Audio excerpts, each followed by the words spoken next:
Meu nome é Atenea Rocha França de Araújo. Eu sou da cidade de Campina Grande, estado da Paraíba. Eu gosto de muito, eu sei falar inglês, gosto muito de ler e de pensar sobre a vida. Assim como muitos brasileiros, estou desempregada. Estou sofrendo com a situação atual do Brasil.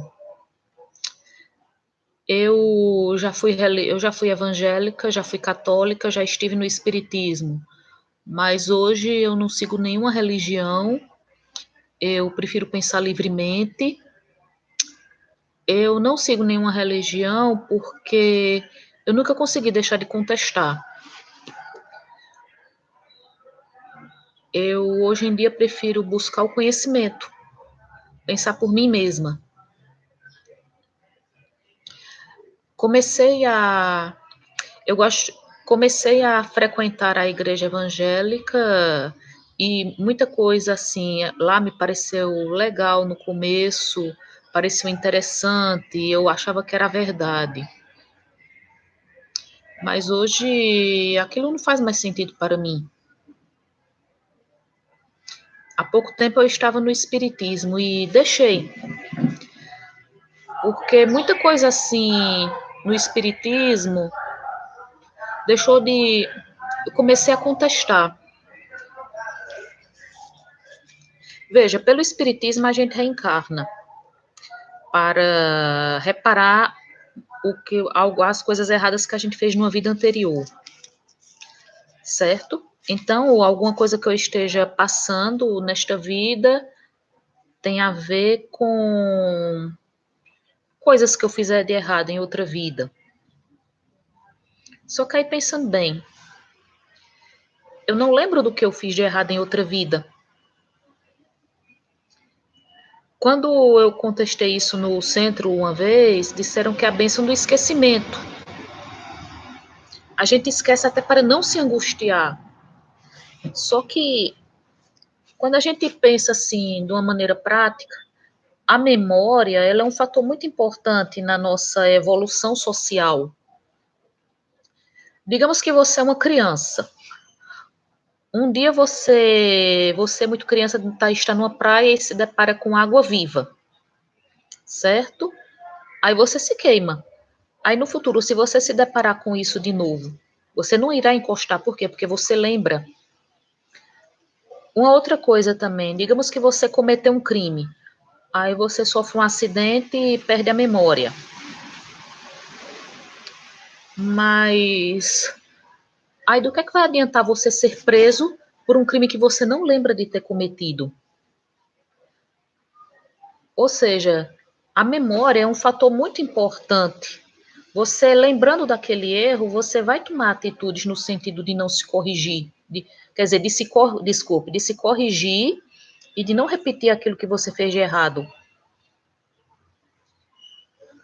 Digamos que uma mulher, uma vez eu li a história de uma mulher e de um homem que eram recém-casados. Aí sofreram um acidente. A mulher perdeu a memória. Aí quando o marido foi dizer a ela, foi chamar por ela, quando ela recuperou a consciência, ela não lembrava dele. E tudo que ele ficava dizendo a ela não tinha significado para ela. Por quê? Porque era memória. Do mesmo jeito, que significado tem para mim agora, assim, o fato de que em outra vida eu fui um ladrão, ou um assassino, ou um traficante de escravos? Eu não tenho a memória daquilo. Aí quer dizer, então, assim, que eu nasci negra e trabalho como empregada doméstica porque em outra vida eu trafiquei escravos? Aí o karma também é muito usado para explicar, por exemplo, tragédias, como os Mamonas Assassinas, Chapecoense, né? Aí isso só me fez pensar em tragédias como Hiroshima, Nagasaki.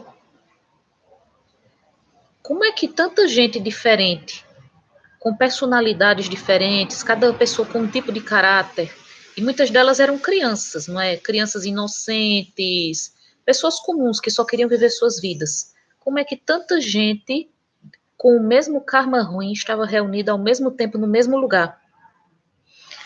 Tinha todo mundo lá tinha um karma tão ruim, tinha que ser atingido por uma bomba para, se não morrer, pelo menos carregar sequelas para o resto da vida. Sequelas que seriam transmitidas geneticamente. Vale lembrar. E aquela questão, digamos que você hoje vive um relacionamento difícil com a pessoa. Aí é porque nesta vida você tem que estar com ela para vocês repararem problemas de uma vida passada. Mas do que adianta se você não lembra? Aí do que adianta vocês terem sido forçados a se juntar nessa vida se vocês não lembram os problemas que tiveram em outra vida? Uma vez eu me lembro que eu li no livro Violetas na Janela, uma história psicografada. Nessa história há uma moça assim que ela fala com o espírito de Patrícia, que é o nome da protagonista de Violetas na Janela, não é? Um livro psicografado por Vera Lúcia Marinzec de Carvalho. A moça disse que tinha sido estuprada e morta, porque em outra vida ela tinha sido um homem e tinha sido traficante de escravas sexuais. Aí eu fiquei pensando, imagina assim, em época de guerra, como na questão assim, as moças bósnias que eram estupradas pelos sérvios. Todas essas moças tinham esse mesmo karma. Em época de guerra, assim, por exemplo, quando os soldados invadem, a gente sabe que há muitos estupros. Todas as vítimas de estupro desses soldados têm esse mesmo karma? E pensando em quantas crianças são abusadas diariamente, todas elas têm o mesmo karma? Todas têm o mesmo karma? Fica difícil. E por mais que a gente evolui, a gente sempre erra. Nem a melhor pessoa do mundo está livre de cometer um erro, de um dia matar alguém. Que a gente sabe, a gente não se conhece, a gente faz muitas coisas que a gente não se conhece. Aí digamos que eu, no momento de raiva, eu tô com arma na mão, eu mato uma pessoa. Aí qual era o karma dessa pessoa que ela tinha que ser morta? Aí eu vou criar um karma ruim para mim, aí em outra vida eu vou ser morta? E digamos assim, você é uma pessoa maravilhosa, aí você sofre a sua vida inteira. Você é toda a sua vida você nunca fez mal a ninguém. Aí você tá sofrendo porque você foi uma pessoa horrível em outra vida? Você hoje é oprimida porque você oprimiu pessoas em outra vida? Uhum. Isso cria uma espécie de angústia, na pessoa. Outra. Uhum. Aí eu decidi não ir mais. Eu também frequentei, não foi por um tempo, a igreja evangélica. Só que lá muita coisa eu achava estranha. Eu achava estranha aquela história de, assim, tudo lá era do diabo. Eles ficavam dizendo que a Xuxa tinha feito pacto com o demônio. O nome dela seria Exu com Xangô. Veja só o preconceito com as religiões de matriz africana, não é? Eu tive um colega pai de santo, que ele estudou letras comigo. Assim, ele era da área de espanhol, eu era da área de inglês. E ele é uma pessoa boa. Conheci também recentemente uma moça que era da área do candomblé, ela era uma pessoa boa. Ou seja, são pessoas nem melhores nem piores do que a gente, mas pela religião evangélica, esse povo era do diabo, adorava o diabo. Também assim, fica... E outras coisas estranhas também. Os desenhos da Disney, que eles diziam que era do diabo, falavam que aquele desenho Pocahontas era do diabo, porque Pocahontas significaria espírito do abismo. E uma vez eu até contestei um pastor, eu disse que Pocahontas foi uma pessoa que existiu de verdade. Ela foi um personagem até importante na história dos Estados Unidos. E o nome dela não significava espírito do abismo, como falavam, significava pequena travessa. Também falavam que o Hades era do diabo, diziam assim, falavam de personagens homossexuais, que Scar, o do Rei Leão, o irmão de Mufasa, porque ele tinha trejeitos efeminados, que o Timão e o Pumba eram um casal homossexual. Eu achava tudo aquilo muito estranho. Diziam que a Disney, assim, agora o dono dela era homossexual e a Disney tinha o plano de destruir a família. E recentemente, assim, a gente sabe que aquela Damares, a ministra do nosso ilustre presidente Jair Bolsonaro, ela falou que a princesa Elsa de Frozen, que ela é lésbica.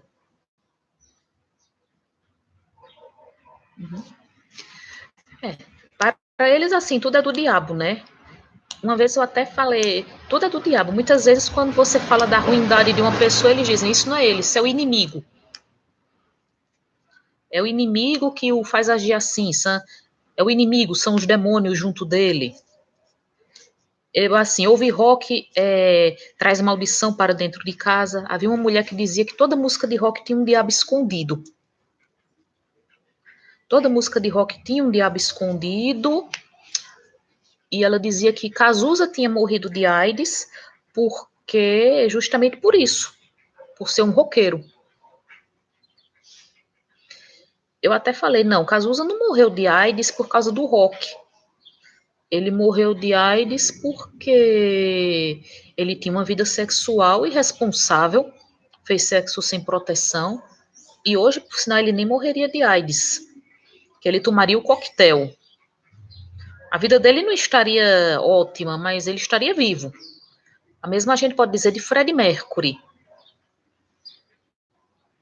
Falavam também de duendes, que uma mulher uma vez assim, ela teria duendes, ela teria sido atacada pelos duendes, que duendes, gnomos, fadas eram criaturas do demônio. Aí hoje eu penso, meu Deus, duendes são criaturas o quê? Do folclore europeu. Então, se essas criaturas são demônios, o que é que a gente pode falar do curupira, do saci pererê, da mula sem cabeça, do negrinho do pastoreio, da Yara, não é? Mas para eles tudo é o diabo. Falam que o axé é o diabo. Aquela história também, né, que o disco da Xuxa ouvido ao contrário seria o diabo, uma prova de que ela teria pacto com Satanás. E muitas coisas assim que eu ouvia lá nos templos evangélicos, assim, não fazia sentido. Ficavam falando coisas do tipo, Deus vai lhe dar a vitória, Deus tem grandes promessas para a sua vida. Fizeram previsões para mim, profecias, disseram que eu seria missionária. Um homem uma vez assim, um pregador, ele me disse assim, que tinha visto um futuro brilhante, que Deus tinha um futuro brilhante para mim. Nunca nenhuma dessas coisas aconteceu. Nunca. A única coisa que aconteceu foi o tempo que passou. E é aquela coisa, Deus vai lhe dar a vitória, Deus vai lhe dar a aliança, Jesus Cristo vai mudar a sua vida. E muita gente lá, a vida não mudou nada. A minha mesma não mudou nada. Talvez em algum sentido tenha piorado. Havia coisas assim que eu queria ter feito. Eu estava cansada de me matar, de estudar para concursos. Aí eu queria ir atrás de qualquer emprego. Mas aí as pessoas me aconselhavam a continuar esperando, porque no tempo certo, Deus me daria algo maravilhoso. E nunca deu nada. Nunca aconteceu nada. A única coisa que aconteceu foi o tempo passar. Aí fica assim, não, confie nas promessas de Jesus, minha filha. Você vai ver que vai acontecer. E outra coisa também, assim, é que essas pessoas religiosas parece que é como assim, se Deus falasse diretamente com elas por celular, né? Porque elas vêm dizer coisas cheias de certezas.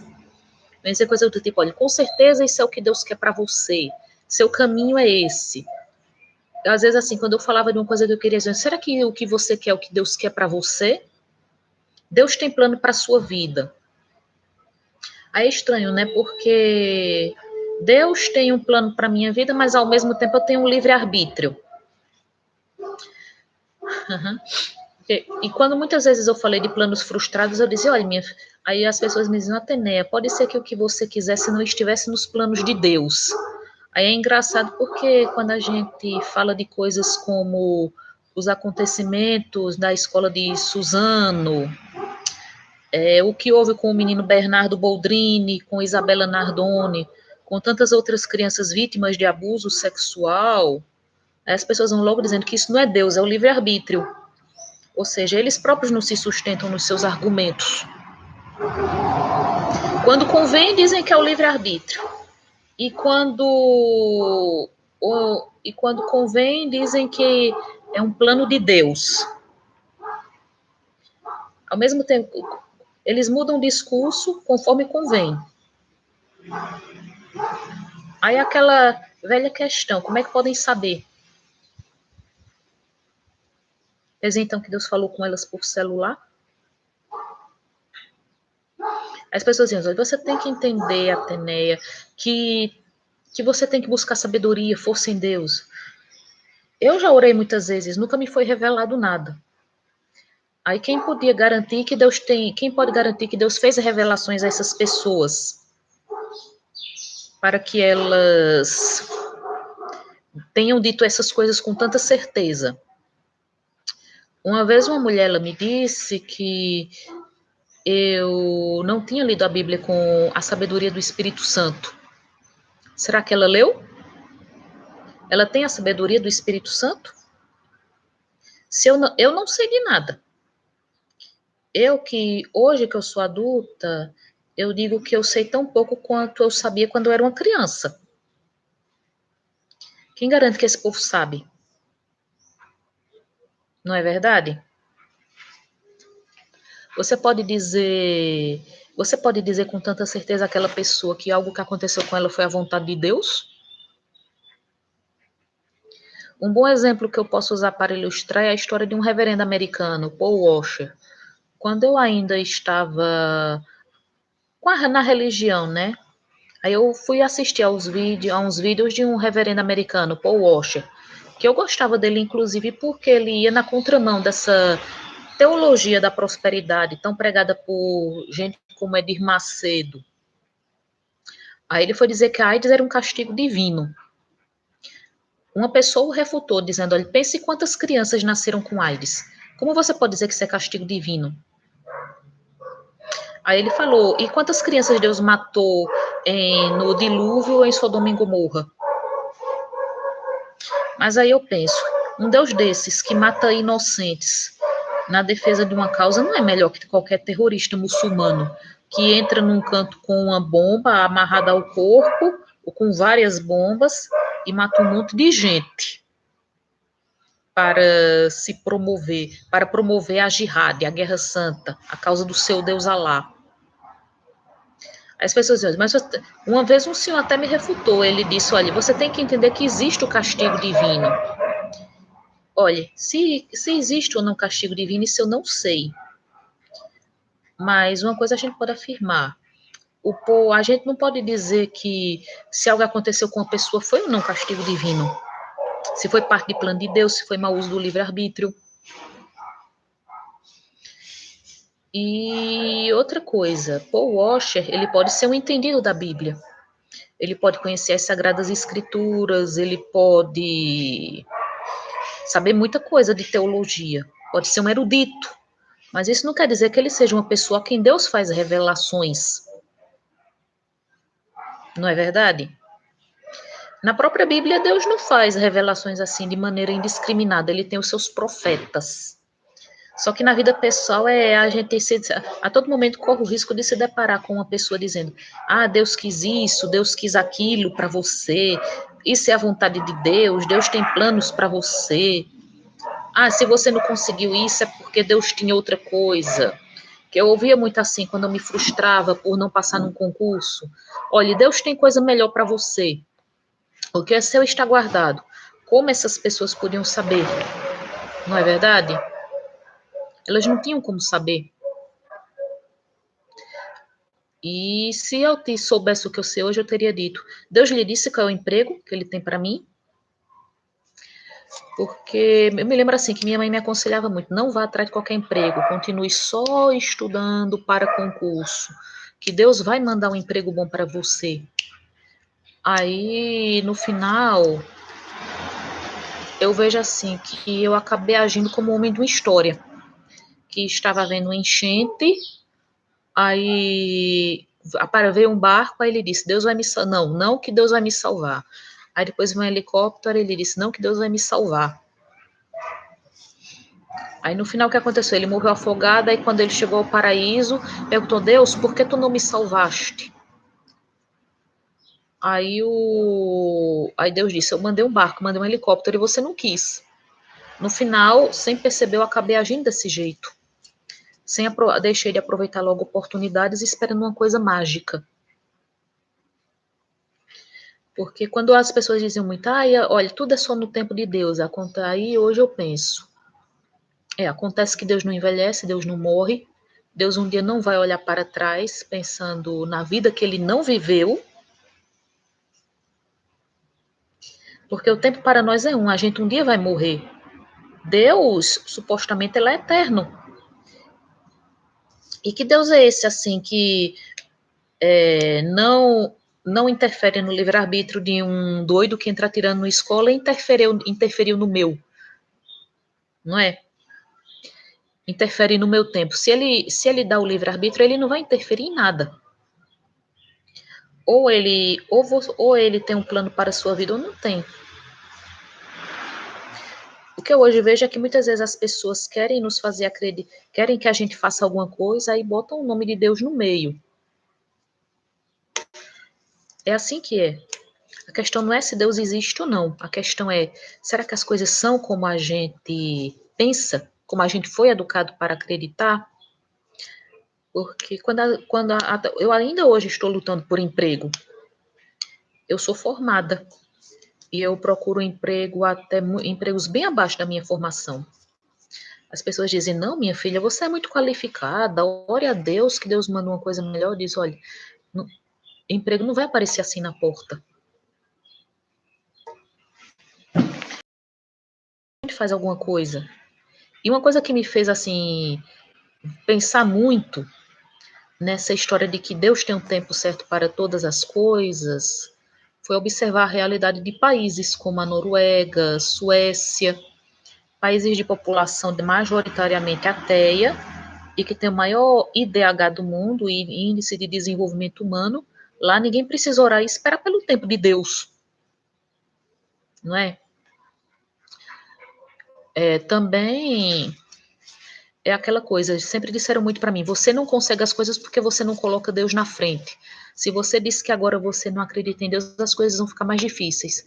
Isso não faz a menor diferença em um país como a Noruega, que é um país de 90% de população ateia, mas desenvolvido.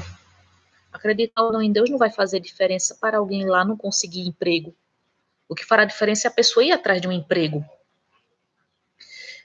E também dizem muito assim: o Brasil está desse jeito porque as pessoas não colocam Jesus na frente. Aí um país como a Suécia, que é quase todo ateu, é talvez o país menos corrupto do mundo, com menor índice de criminalidade. Esses países em que os presídios estão até fechando.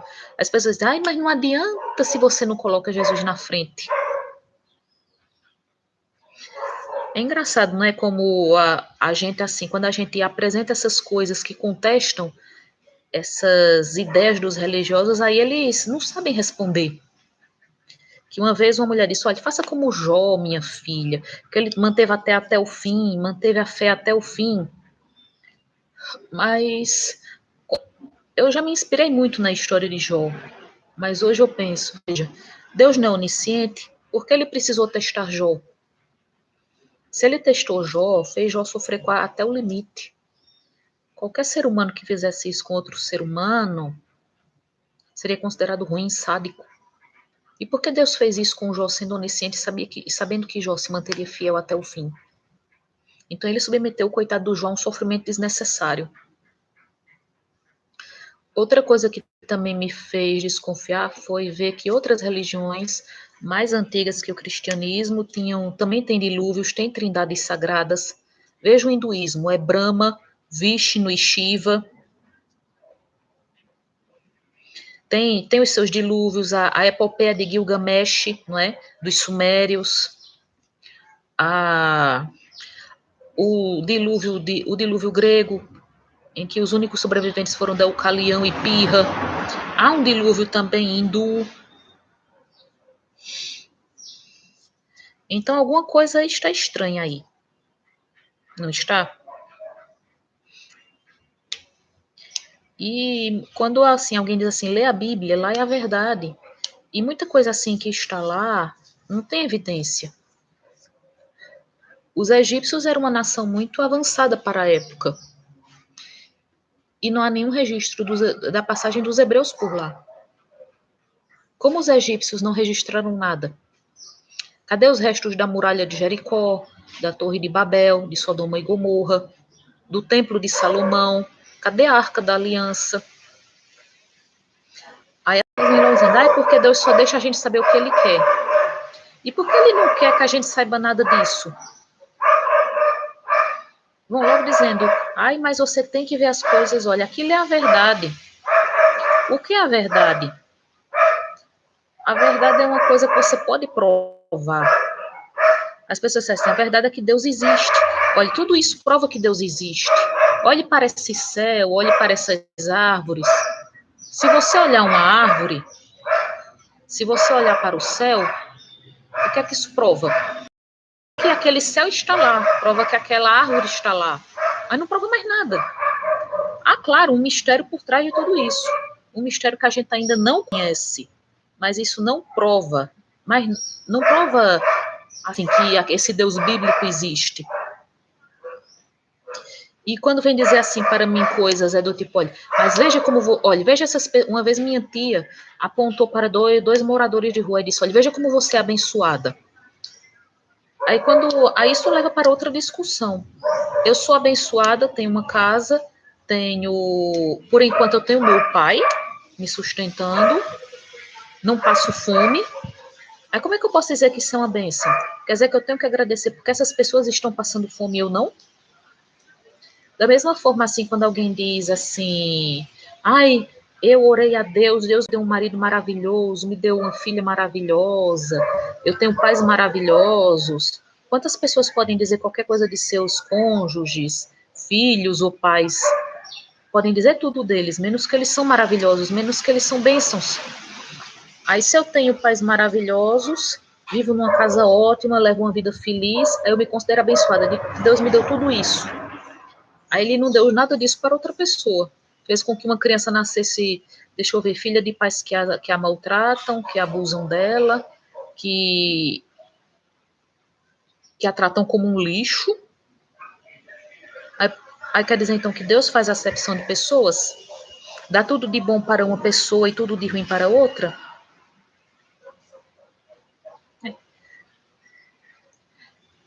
Aí tudo isso assim me fez contestar. As pessoas, aí quando eu falo assim do sofrimento humano, vão dizer, mas isso é o pecado de Adão que trouxe o sofrimento ao mundo, Deus não teve nada com isso. Só que se a gente pensar na história de Adão e Eva, a gente se pergunta por que Deus deixou aquele fruto proibido lá, supostamente sabendo que eles iriam comer, já que ele é onisciente. Aí vão dizer, mas Adão e Eva tinham livre-arbítrio. Só que a gente tem que entender que antes de comer o fruto, eles não tinham o discernimento do bem e do mal. Só adquiriram após comer o fruto. Antes daquilo, eles eram como os animais, sem consciência moral. E se Deus, assim, deixou aquele fruto, sabendo que eles iriam comer e que viria toda essa desgraça que hoje em dia está cometendo a gente, então, que essa desgraça no mundo que a gente vê hoje.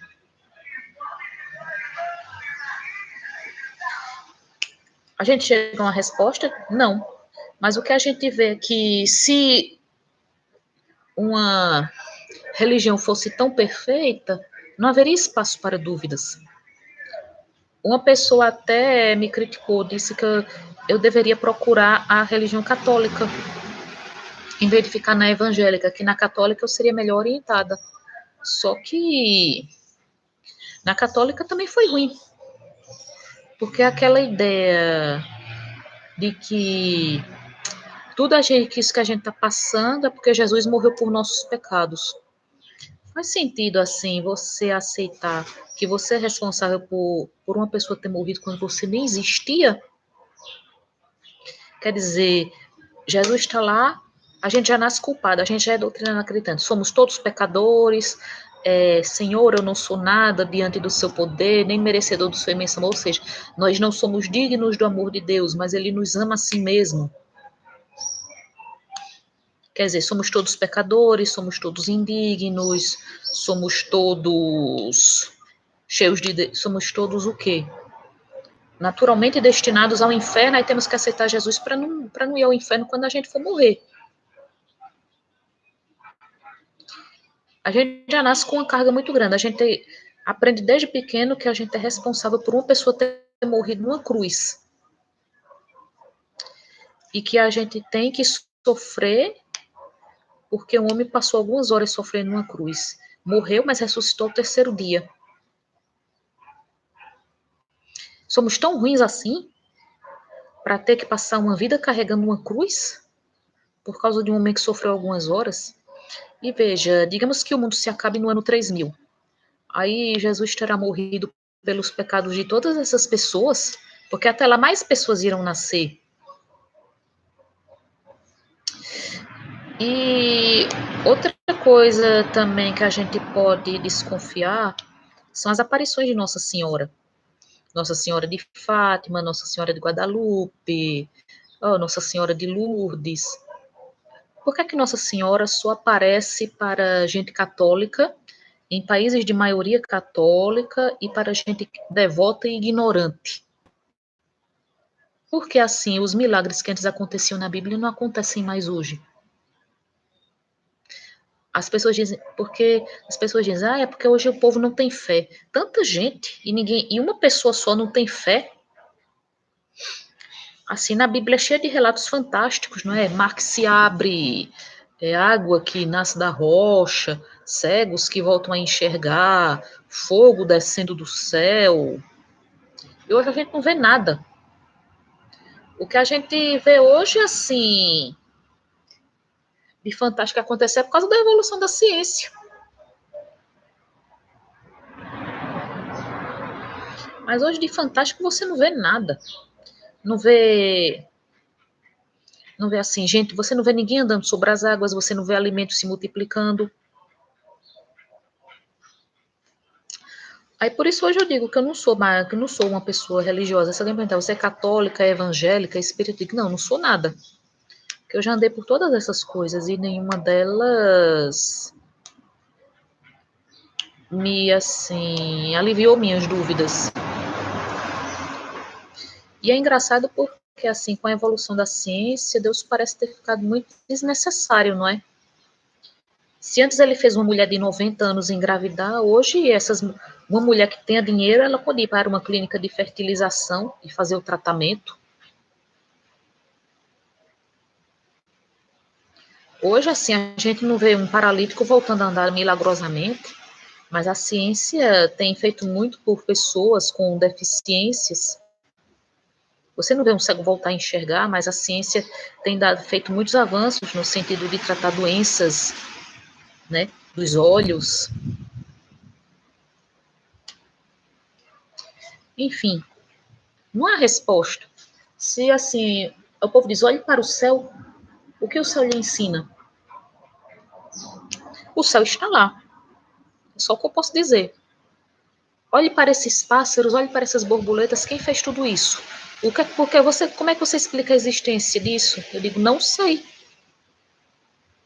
Eu continuo sabendo tão pouco quanto sempre soube.